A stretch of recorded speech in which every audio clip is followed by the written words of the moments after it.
It's a great day. My name is Trey Brown, the Happy Entrepreneur, and welcome to the Happy Entrepreneur Show, the number one business development and revenue focused late night show in the country where we are on a mission. And our mission really is to empower, our mission is to inspire, and our mission is to provide you, that's right, you, the hard-working entrepreneur with all of the resources that are necessary to execute that big vision you have for the people you were called to serve. In this episode, we have the one and only Tiffany Boyle. Did I get that right? Mm-hmm. Yes. Let's make sure Tiffany Boyle, she's in the building. She'll be talking about leading from the front. She'll be talking about the LEAP, L-E-A-P framework. We'll figure out what that is anyway. We'll get into that in a moment. But what's going on, Tiffany? How are you doing? I'm doing good. Just over here, very cold. So I am looking forward to summer. I believe we all are.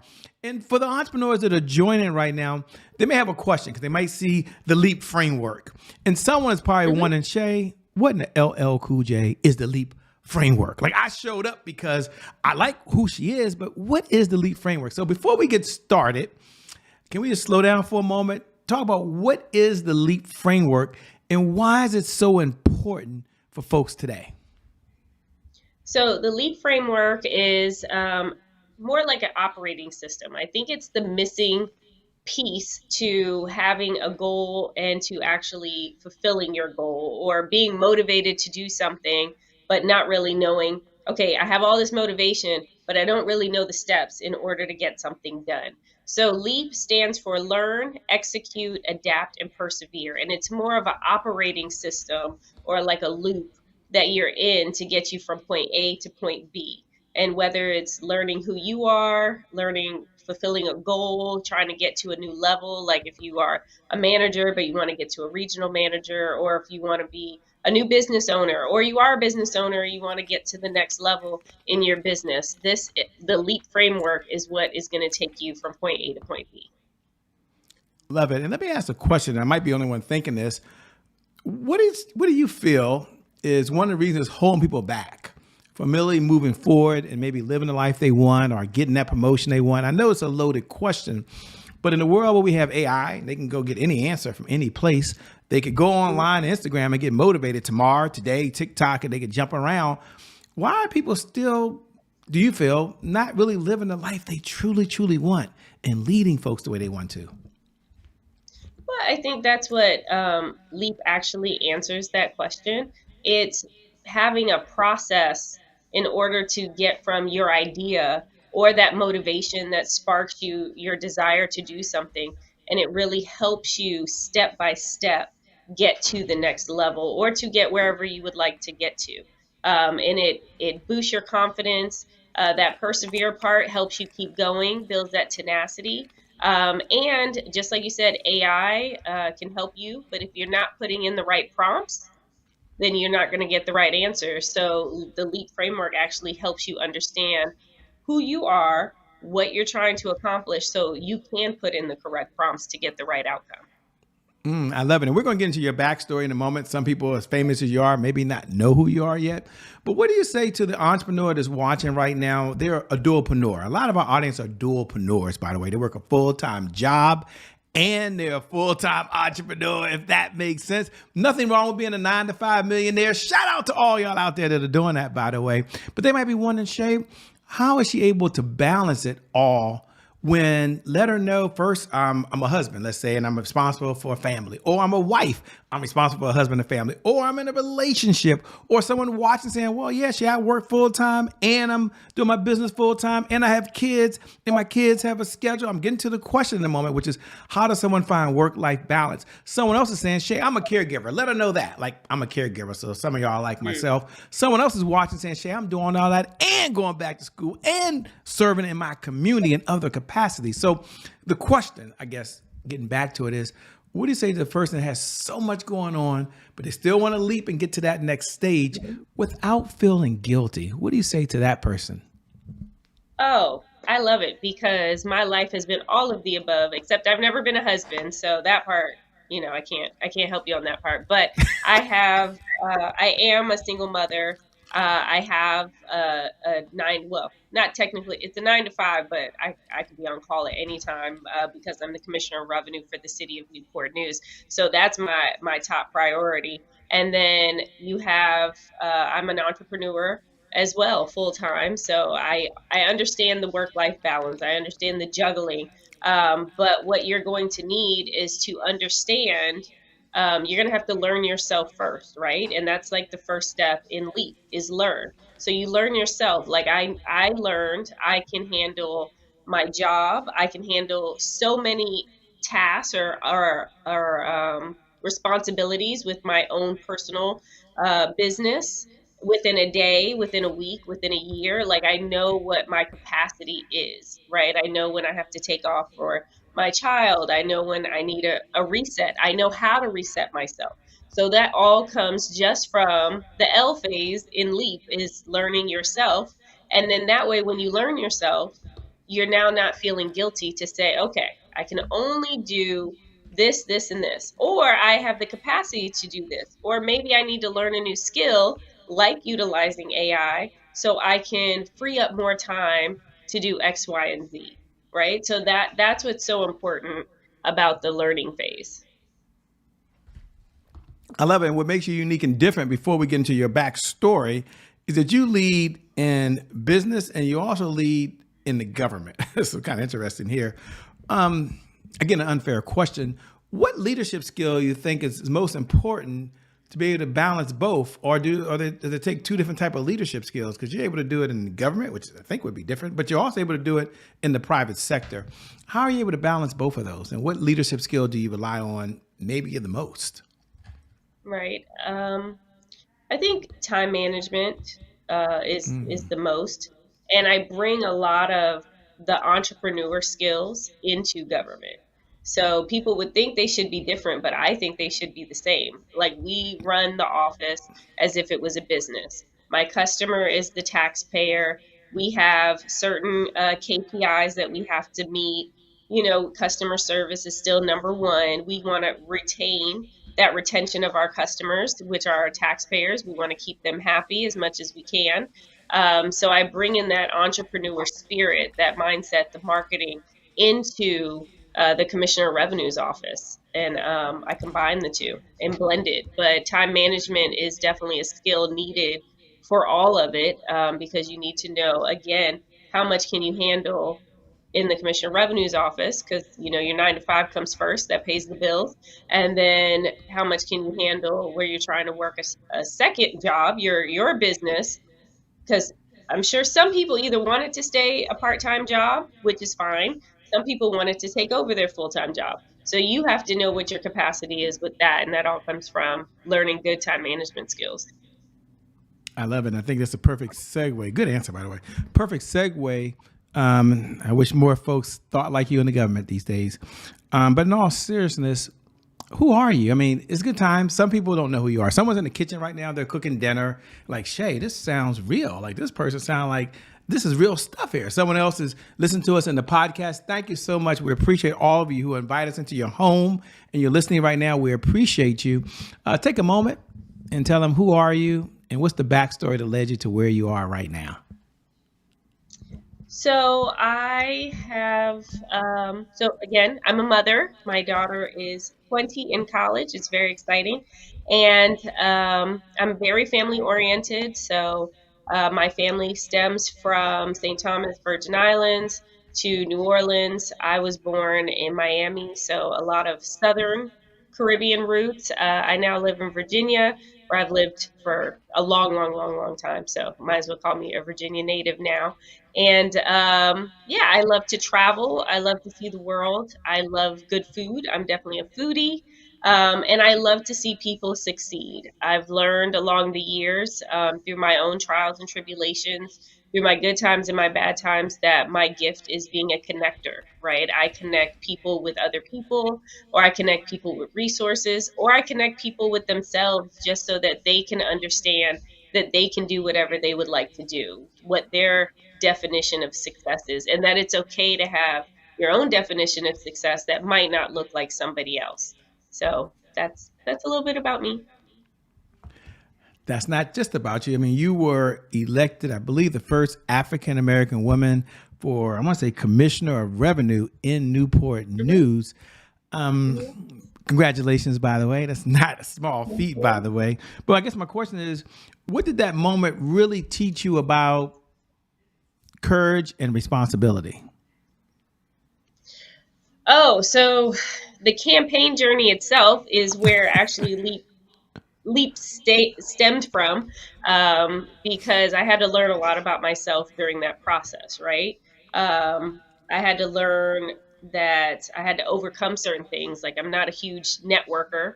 I really want to go in a room, stand in a corner, and call it a day, or let people introduce me to other people, that kind of way. And I had to learn that about myself, but then I also had to learn how to overcome it, which is where Leap came from. I couldn't just stand in the corner. I had to just go for it. I had to just leap into the room and leap into networking. Otherwise, no one would know me in order to vote for me. I had to learn what makes me mad, what my triggers are, what makes me happy. I definitely had to learn the confidence within me. I had to learn where my, I guess, confidence comes from, and it doesn't come from man, it comes from God. That was one of my biggest lessons during campaigning. And that also helped build like a layer of peace, right? My foundation starts with peace, because once you know where that comes from, you can keep moving. So all of that came from me campaigning in 2017. And when I say being the first of anything is hard, because people are looking to you for answers. People are also looking for you to mess up, to make mistakes, and you have to learn that that's okay also to make mistakes, that you are human, and then to realize once you win, okay, well, now you have to fulfill everything you told people you wanted to do, and now you're considered a trailblazer because you are the first. So as I'm moving, I'm blazing the trail for others to follow in that path. So it's who much is given, what is the saying? Much is required. That's it. Yes. Yes, to whom much is given, much is required. And, that Yeah. leads me to, if there was a small business owner watching right now and they were thinking, man, what's one thing I could do to leap forward like I could do today? What would you say to that person? First, there is a mini leap guide on my website, so I would say download that first, so you What's the can follow website it. address? Come on Um, now. What's the website address? oh, Don't leave us hanging it is over here.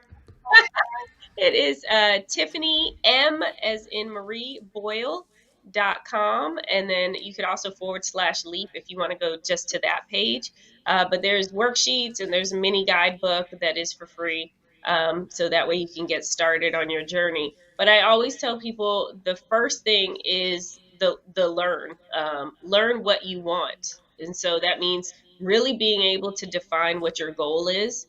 You can't just say, "Oh, I want to get to the next level." Well, what does that entail? What does the next level entail? And then we can go with a time frame. Then we can go with, what do you need to learn and how to get there? What resources do you need on how to achieve it? And then we can put it all into a package or an equation that will equal success. I love it. And so much success you've had along this journey. It leads us to a segment we have here called Today is My January 1st. Now, for those folks that are curious what we're about to do right now, maybe you wait to every day at this moment to say those magical words. Today is my January 1st. Happy New Year to you. For everyone else who's joining for the very first time, today is my January 1st is our personal mantra at the Happy Entrepreneur Show. It represents a fresh start. It represents a do-over. It means our past, no matter how dark and gloomy that past is, or how bright and sunny the past is, the past really no longer equals the future. And so my question for Tiffany on the other side is really twofold. Number one, just when you hear those words, today is my January 1st, what do you even hear? And number two, when was the time maybe in your life or in business there was a setback? Maybe life's been perfect. We'll figure it out in a moment. And how were you able to bounce back and come back from that? So my new year is clarity, consistency, and capacity. That is this year. I am focused, on what my goals are, really trying to spread the word and helping other people. So clarity, consistency, and capacity is my January 1st. I've had many, many setbacks.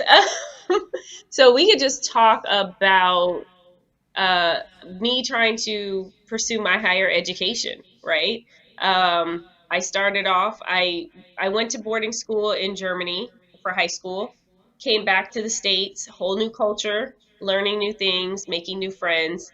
So I started going to community college. And then I ended up dropping out of community college, I want to say after my first year. Started working. I thought I was, so-called grown is what I call it. And for 3 years I'm working. I'm thinking I'm living a life, but I always had the desire to go back to school, right? Always had the desire to do more with my life.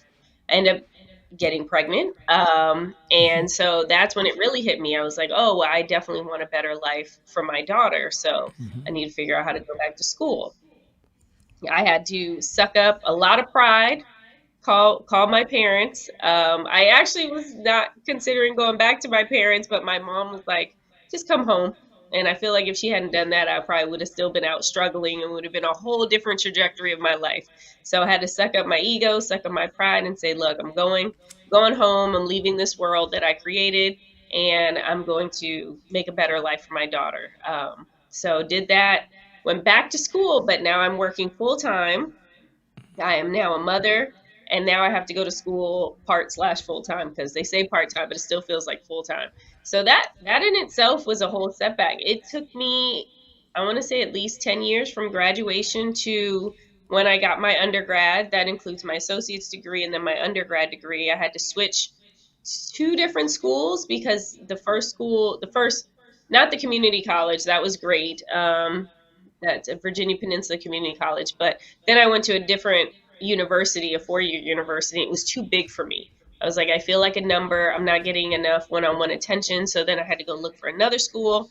Ended up at Virginia Wesleyan University, smaller campus, very lovely people, more my style. So again, learning who I am and what I can do and how I can study. But I lived in Newport News. My school was all the way in Virginia Beach. I also worked. I want to say I worked in Wow. Norfolk. So it was just a lot. And if anybody wants to Google that area, they can. So you're talking anywhere from 30 to 45 minutes apart from my house. And then again, having to lean on my parents to help raise my child at the time. And luckily, she was an awesome kid because she never was like, Mommy, just stay home. She was like, no, do good in school, because that would have been hard. So when I talk about setbacks, having to adapt and perseverance, I've been there because it took me 10 years just to get my undergrad. Then it only took me 2 years to get my master's. I perfected it at that point. So eventually I got my master's, and actually got my master in 2016, and then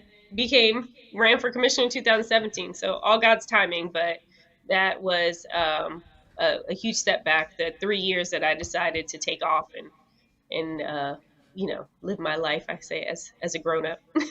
Yeah, congratulations, man. It takes consistency, it takes persistence, and you had a big why. So congratulations to you. That's really amazing. What a story, by the way. And as you were talking, it reminded me of a question I like to ask when we have a few minutes, and we have a few minutes now.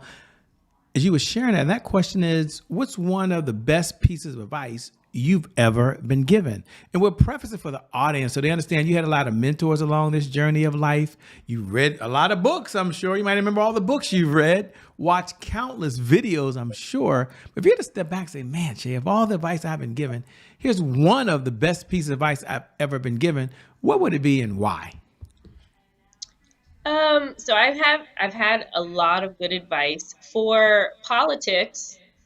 I would say, because it's two different ones, for politics and for my entrepreneur life, or kind of Okay. both. So for politics, it was um, what is it? Politics makes for strange bedfellows, right? Meaning there are no enemies. Like, you might not be on the same agenda now, but in a year or two, you might need to team up together because you want to get something done, right? So that was one thing I always learn when people are like, "Oh, you guys are on opposite ends, or you guys are enemies." I'm like, "Nope, there are no enemies in politics. This is just for this time, because you never know what happens in the future." And that's how I hold uh, that's how I look at people with different opinions than myself, or might move at a different pace. And then it was another one of, you got to get off the wall and you just got to go. And so that was by a mentor of mine, a former councilwoman of Newport News. And that's really what sparked even the leap thing, because I would stand back and I'd be waiting for someone to introduce me to people. And she was like, no, you got to get up and go. You got to get off this wall. No one's going to come to you and shake your hand. They don't know you yet. So that was another good piece of advice.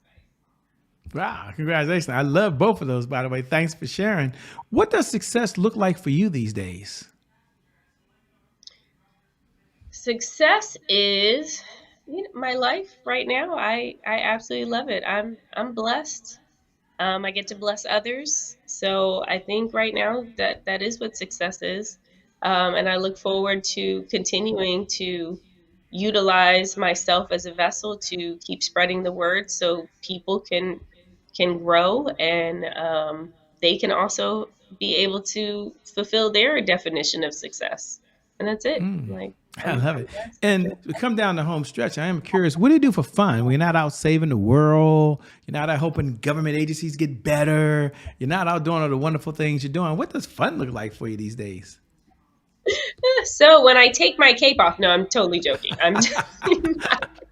I love to travel. I am a travel fanatic. So I don't And where know do you if like it to came travel? from. You can't just leave us hanging. Ladies and gentlemen, I'm not going to let her leave you hanging. Don't worry. I'm going to ask, what's one place you like to travel to? She's not going to leave you hanging.